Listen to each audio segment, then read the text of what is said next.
Hello everyone, welcome back to our channel. ఈ వీడియోలో మనము Telugu question paper with answer discuss చేద్దాం. ఈ వీడియో మీకు డెఫినెట్గా హెల్ప్ఫుల్ అవుతుంది students. Don't skip the video, watch till the end. Telugu question పేపర్లో 3 పార్ట్స్ ఉంటాయి: విభాగం 1, విభాగం 2, విభాగం 3. విభాగం 1లో మనకి 32 మార్క్స్ ఉంటాయి. ఈ 32 మార్క్స్ ఎలా అడుగుతాడో, మనం ఆన్సర్ ఎలా చేయాలనేది వివరంగా చెప్తాను. సో ముందుగా ఈ విధంగా ఒక పరిచిత పద్యం ఇస్తాడు. దానికి అనుగుణంగా 4 ప్రశ్నలు ఇస్తాడు. ప్రతి ప్రశ్నకి 2 మార్కులు ఉంటాయి. అంటే ఈ ప్యాసేజ్కి, ఈ పద్యానికి 8 మార్కులు ఉంటాయి. ఎలా అడుగుతాడో చెప్తాను. సో ఈ ఫస్ట్ లెసన్లో నుంచి జనరల్గా ఇస్తున్నాడు. ధర్మవ్యాధుడు కౌశికునితో దేనికి ఆర్పమని అన్నాడు. సో తల్లిదండ్రులు దుఃఖాన్ని ఆర్పమని అన్నాడు. కౌశికుని తల్లిదండ్రులు అంధులు కావడానికి కారణం ఏమిటి? ధర్మవ్యాధుడు తల్లిదండ్రులను వదిలి వెళ్ళటం వలన అంధులయ్యారు. పై పద్యంలో శోకాన్ని దేనితో పోల్చాడు? సో శోకాగ్ని అగ్నితో పోల్చడం జరిగింది. ఇక్కడ అగ్ని అని రాస్తే మనకి 2 మార్క్స్ వస్తాయి. పై పద్యం ఆధారంగా ఏదైనా ఒక అర్థవంతమైన ప్రశ్నను తయారు చేయండి. సో ఈ క్వశ్చన్ కంపల్సరీ అడుగుతాడు. ఈ పైన పద్యం ఏ పాఠంలోనిది అని రాస్తే మనకి 2 మార్క్స్ వస్తాయి. సో ఏ పద్యం ఇచ్చినా ఈ క్వశ్చన్ రాయండి స్టూడెంట్స్, మనకి 2 మార్క్స్ వస్తాయి. యాక్చువల్లీ ప్రత్యక్ష దైవాలు లెసన్లో నుంచి పద్యం ఇది, కానీ ప్రత్యక్ష దైవం అని రాయకుండా సరిపోతుంది. మీకు అర్థం కావడం కోసం నేను ఈ ఆన్సర్ ఇచ్చాను, కానీ మీరు ఇది రాస్తే సరిపోతుంది, పై పద్యం ఏ పాఠంలోనిదని. సో ఈ విధంగా మనకి ఒక పద్యం ఇచ్చి 4 క్వశ్చన్స్ ఇస్తాడు, ఆన్సర్. దీనికి ఇంటర్నల్ చాయిస్ ఉంటుంది. సో దీనికి కూడా 8 మార్క్సే ఉంటుంది. సో ఏదైనా ఒకటి రాస్తే సరిపోతుంది. పద్యం తర్వాత సెకండ్ క్వశ్చన్ ఈ విధంగా గద్య భాగంలో నుంచి ఒక ప్యాసేజ్ ఇస్తున్నారు. దీనికి అనుగుణంగా 4 ప్రశ్నలు ఉంటాయి. ఈ ప్రశ్నలకి సమాధానం ఈ ప్యాసేజ్లోనే ఉంటాయి స్టూడెంట్స్. ఎంత ఈజీ అనేది మీకు చెప్తాను. కొందరు గొప్ప వ్యక్తుల్ని ఎందుకు అనుకరిస్తారు? కొంతమంది వక్త కావాలనే ఉద్దేశంతో గొప్ప వ్యక్తుల్ని అనుకరిస్తారు. ఇది రాస్తే మనకి 2 మార్క్స్ వస్తాయి. సో నేనేం చెప్తున్నా అంటే ఇవన్నిటికి ఏం సమాధానం చెప్పను, ఎందుకంటే ఈ ప్రశ్నలకు సమాధానం ఇందులోనే ఉంటుంది. కొంచెం జాగ్రత్తగా అర్థం చేసుకొని రాయాల్సి ఉంటుంది. సో నెక్స్ట్ రామాయణంకి సంబంధించిన ప్రశ్నలు ఉంటాయి. ఈ విధంగా 4 వాక్యాలు ఇచ్చి ఏ కాండకో సంబంధించిందో రాయమని అడుగుతాడు. ఒకే బాణంతో 7 మద్ది చెట్లను చీల్చాడు శ్రీరాముడు, సంతోషించాడు సుగ్రీవుడు. ఇది కిష్కింద కాండకు చెందింది. ఎందుకంటే సుగ్రీవుడు ఉంటే అది కిష్కింద కాండ అని అర్థం చేసుకోవాలి. రామ లక్ష్మణులను మూర్చపోయేటట్లు చేసి నాగాస్త్రంతో బంధించాడు. సో ఇది యుద్ధంలో జరిగింది కాబట్టి యుద్ధకాండ. రాత్రి కాగానే పిల్లి ప్రమాణంలోని తన శరీరాన్ని కుదించుకొని లంకలోకి ప్రవేశించాడు. హనుమంతుడు పిల్లి రూపంలో లంకలోకి ప్రవేశించాడు కాబట్టి ఇది సుందరకాండ. శ్రీరాముని రథాన్ని నీడలా అనుసరిస్తున్నారు ప్రజలు. సో ఇది అయోధ్యకాండలో ఆఖరి ఘట్టం కాబట్టి ఇది అయోధ్యకాండ. తర్వాత ఇక్కడ ప్యాసేజ్ ఆర్ లెటర్ ఆర్ సంభాషణ ఏదో ఇచ్చి దానికి అనుగుణంగా మళ్ళీ 4 ప్రశ్నలు ఇస్తాడు. 8 మార్కులు ఉంటాయి. సో ఈ ప్రశ్నలకు సమాధానం ఇందులోనే ఉంటాయి స్టూడెంట్స్. నేను పెద్దగా దీని గురించి చర్చించను, ఎందుకంటే ఈజీ కాబట్టి. సో నెక్స్ట్ విభాగం 2. విభాగం 2లో మనకి షార్ట్ ఆన్సర్స్, లాంగ్ ఆన్సర్స్ ఉంటాయి. లాంగ్ ఆన్సర్స్లో మనకి ఇంటర్నల్ చాయిస్ ఉంటుంది. షార్ట్ ఆన్సర్లో ఎలాంటి చాయిస్ ఉండదు. అన్ని క్వశ్చన్స్కి ఆన్సర్ అటెంప్ట్ చేయాల్సి ఉంటుంది. సో షార్ట్ ఆన్సర్స్లో ఏ క్వశ్చన్స్ అడిగాడో చూద్దాం. ప్రత్యక్ష దైవాలు పాఠభాగ కవి ఎర్రన గురించి రాయండి. ఒక కవి పరిచయం కంపల్సరీ అడుగుతాడు.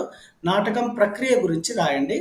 మారీచుని పాత్ర స్వభావం, రామాయణంలో పాత్ర స్వభావం గురించి ఒక క్వశ్చన్ వస్తుంది. సో ఈ షార్ట్ ఆన్సర్స్కి నేను సపరేట్ వీడియో చేస్తాను స్టూడెంట్స్, అన్ని ఇంపార్టెంట్ షార్ట్ ఆన్సర్స్కి. ఒకవేళ మీరు చూడనట్టయితే డిస్క్రిప్షన్ పార్ట్లో లింక్ పెడతాను, మీరు గమనించండి. ఆర్ ఇక్కడ రైట్ సైడ్, టాప్ రైట్ సైడ్లో ఒక రిబ్బన్ లాగా ఉంది కదా, అది క్లిక్ చేసినా మీరు ఆ వీడియోని చూడొచ్చు. అన్ని ఇంపార్టెంట్ షార్ట్ ఆన్సర్స్, గన్ షార్ట్ క్వశ్చన్స్ అనుకోవచ్చు. సో మనకి షార్ట్ ఆన్సర్స్లో 3 క్వశ్చన్స్ ఉంటాయి, 4 marks each, 12 marks weightage. So long ఆన్సర్స్లో మనకి ఇంటర్నల్ చాయిస్ ఉంటుంది. సో రెండిట్లో ఏదన్నా ఒకటి రాయాల్సి ఉంటుంది. ప్రత్యక్ష దైవాలు, ప్రకృతి సందేశం. 9th క్వశ్చన్ రామాయణం నుంచి ఉంటుంది, ఉపవాచకం. రామాయణ ప్రాశస్త్యాన్ని గురించి రాయండి, సేతువు నిర్మాణం గురించి రాయండి. మనము 10th క్వశ్చన్ మనకి డిస్కోర్సెస్ అంటాము. యుద్ధాల వల్ల వచ్చే నష్టాలను శాంతి వల్ల చేకూర్చే ప్రయోజనాలు పట్టిక రూపంలో రాయండి, లేదా అభినందన పత్రం రాయండి. మనము యుద్ధాల వల్ల వచ్చే నష్టాలు, శాంతి వల్ల చేకూరే ప్రయోజనాలు, ఈ ఆన్సర్ చూద్దాం. విభాగం 3 మనకు గ్రామర్ పార్ట్. క్వశ్చన్స్ ఏ విధంగా అడుగుతాడు అనేది చూద్దాం. 32 మార్క్స్ వెయిటేజ్ ఉంటుంది. ముందుగా అలంకారం అయితే అడుగుతాడు. సెంటెన్స్ ఇస్తాడు, స్త్రీలను రక్షించు పాలకుడు పాలకుడు. సో ఇక్కడ ఒకటే వర్డ్ 2 సార్లు వచ్చింది కాబట్టి అది లాటాను ప్రాస అలంకారం. ఇంకోటి మనకి కంపల్సరీగా గురువు లఘువులను గుర్తించి ఏ పద్యపాదమో రాయండి అంటాడు. అంటే ఫస్ట్ మనకి ఈ విధంగా ఆ అంటే గురువు, కం గురువు, టం గురువు. అంటే గురువు గురువు గురువు ఉంది కాబట్టి మా. సో మా స జ స తత గ ఇది శార్దూలం. సో ఈ విధంగా రాస్తే మనకు 2 మార్క్స్ వస్తుంది. పురంధ్రి ఇల్లే వైకుంఠంగా భావిస్తుంది. గీత గీసిన పదానికి అర్థం, ఒక మీనింగ్ అర్థం ఉంటే క్వశ్చన్ ఉంటుంది. పురంధ్రి అంటే గృహిణి. అన్నిటికంటే తిరియుట చాలా అవమానకరం. సో తిరియుట అర్థం ఏంటి అంటే యాచించటం. 14th క్వశ్చన్, దేహం బాధలు సుఖాలను కలిగిస్తుంది. గీత గీసిన దానికి పర్యాయ పదాలు రాయండి. పర్యాయ పదాలు అంటే ఒకే మీనింగ్ వచ్చే పదాలని పర్యాయ పదాలు అంటాము. అక్కడ దేహం అంటే శరీరం, కాయం. ఏ మందిరమున భిక్ష దొరకలేదు. మందిరం అంటే దేవాలయం. వెన్నుని భార్య లచ్చి. ఒక ప్రకృతి వికృతి క్వశ్చన్ ఉంటుంది. ఇక్కడ ప్రకృతి పదం రాయమన్నాడు. లచ్చికి ప్రకృతి పదం లక్ష్మి. మూర్ఖులు ఎవరి మాట వినరు. ఇది వికృతి పదం రాయాలి. మూర్ఖులకి మొరకులు. నెక్స్ట్ క్వశ్చన్, వాటికలో దొంగలు పడ్డారు, తోటలో దొంగలు పడ్డారు అని రాయాలి. సమయం మీరకుండా సమయం నెరవేర్చాలి. గీత గీసిన పదానికి సరైన నానార్థం గుర్తించండి. అంటే ఇక్కడ ఫస్ట్ దానికి సమయం అంటే ప్రయత్నం, సేద్యం. ప్రభంజనం అడ్డుకోలేము. గీత గీసిన పదానికి వ్యుత్పత్తి అర్థం అంటే వృక్ష శాఖాదులను విరగొట్టేది, వాయువు అని అర్థం. వనజములు వంటి అక్షులు కలది సీత. సో దీనికి వ్యుత్పత్తి అర్థము నీటిలో పుట్టినది పద్మం అనే అర్థం. నిత్యావసర వస్తువుల ధరలు మిన్నంటుకుంటున్నాయి. వాక్యంలో జాతీయం అని గుర్తించండి. మిన్నంటుకుంటున్నాయి అనేది దీనికి జాతీయం.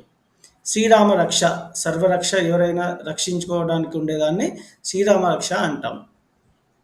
ఈ క్రింది ప్రశ్నలకు సూచించిన విధంగా జవాబులు రాయండి. 14 క్వశ్చన్స్ అడుగుతాడు, 14 మార్క్స్. సరబసోత్సాహంతో విడదీసి రాయండి. సరబస ప్లస్ ఉత్సాహము, ఈ విధంగా రాస్తే 1 మార్క్ వస్తుంది.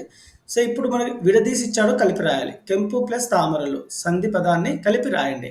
సో ఇక్కడ కొంచెం డౌట్ ఉంది స్టూడెంట్స్, ఇదా ఆన్సర్ అనేది. మీకు ఒకవేళ ఆన్సర్ తెలిసినట్టుంటే కామెంట్ సెక్షన్లో తెలియజేయండి. కెంపు తామరుల, కిందామరుల. స్త్రీల చైతన్య ప్రవాహపు వేగం ఎక్కువ. గీత గీసిన పదాల్లో సంధిని గుర్తించి విడిగా రాయండి. సో ఇది పుంపాదేశ సంధి. ఆ దుర్ఘటన మర్చిపోలేదు. గీత గీసిన సమాస పదాన్ని విగ్రహవాక్యం రాయండి. దుర్ఘటన అంటే చెడ్డదైన ఘటన అని అర్థం. మామిడి గున్ను కాయలు కాసింది. గీత గీసిన పదం ఏ సమాసమో రాయండి. ఇది విశేషణ ఉత్తర పద కర్మధారయ సమాసం. ఆధునిక భాషలో రాయమంటాడు. నియమాన్ని వదిలేసి భోజనం చేయటం వీలు కాదు అని అర్థం. పిరికికి దళవాయి తనం పెట్టకు. సో వ్యతిరేకార్థ వాక్యం ఏంటంటే పెట్టు అని. పెట్టకు ఆపోజిట్ పెట్టు.